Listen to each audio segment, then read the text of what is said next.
रावण जब माता सीता जी का हरण करके लंका ले गया तब लंका में सीता जी वट वृक्ष के नीचे बैठकर चिंतन करने लगी। रावण बार बार आकर माता सीता जी को धमकाता था, लेकिन माँ सीता जी कुछ नहीं बोलती थी। यहाँ तक कि रावण ने श्री राम जी के वेशभूषा में आकर माँ सीता जी को भ्रमित करने की भी कोशिश की, लेकिन फिर भी सफल नहीं हुआ। रावण थक हार कर जब अपने शयन कक्ष में गया तो मंदोदरी ने उससे कहा, आप तो राम का वेश धर कर गए थे, फिर क्या हुआ?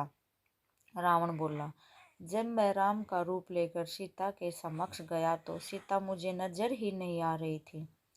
रावण अपनी समस्त ताकत लगा चुका था, लेकिन जिस जगत जननी माँ को आज तक कोई नहीं समझ सका, उन्हें रावण भी कैसे समझ पाता।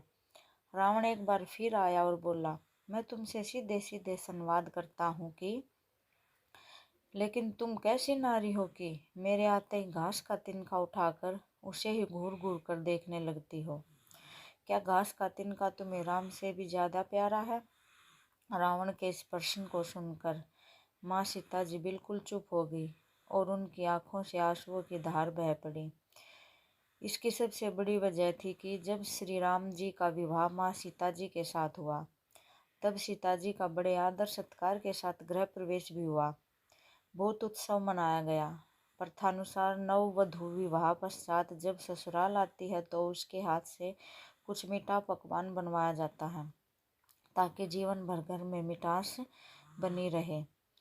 इसलिए माँ सीता जी ने उस दिन अपने हाथ से घर पर खीर बनाई और समस्त परिवार राजा दशरथ एवं तीनों रानियों सहित चारों भाइयों और ऋषि संत भी भोजन पर आमंत्रित थे। माँ सीता ने सभी को खीर परोसना शुरू किया और भोजन शुरू होने ही वाला था कि जोर से एक हवा का झोंका आया। सभी ने अपनी अपनी पत्तलें संभाली। सीता जी बड़े गौर से सब देख रही थी। ठीक उसी समय राजा दशरथ जी की खीर पर एक छोटा सा घास का तिनका गिर गया, जिसे माँ सीता जी ने देख लिया। लेकिन अब खीर में हाथ कैसे डाले, ये प्रश्न आ गया। माँ सीता जी ने दूर से ही उस तिनके को घूर कर देखा तो वो जलकर राख की एक छोटी सी बिंदु बनकर रह गया। सीता जी ने सोचा, अच्छा हुआ किसी ने नहीं देखा। लेकिन राजा दशरथ माँ सीता जी के इस चमत्कार को देख रहे थे। फिर भी दशरथ जी चुप रहे और अपने कक्ष पहुंचकर माँ सीता जी को बुलवाया। फिर उन्होंने सीता जी से कहा कि मैंने आज भोजन के समय आपके चमत्कार को देख लिया था। आप साक्षात जगत जननी स्वरूपा हैं। लेकिन एक बात आप मेरी जरूर याद रखना, आपने जिस नज़र से आज उस तिनको को देखा था, उस नज़र से आप अपने शत्रु को भी कभी मत देखना। इसीलिए माँ सीता जी के सामने जब भी रावण आता था तो वो उस घास के तिनके को उठाकर राजा दशरथ जी की बात याद कर लेती थी।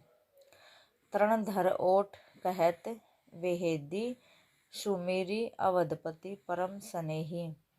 यही है उस तिनके का रहस्य।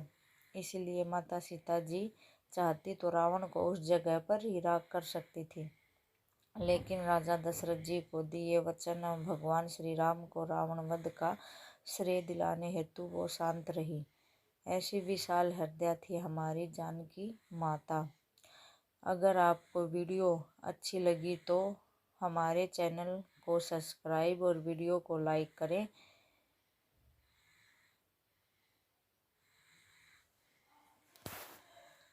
जय हो प्रभु श्री राम जी की।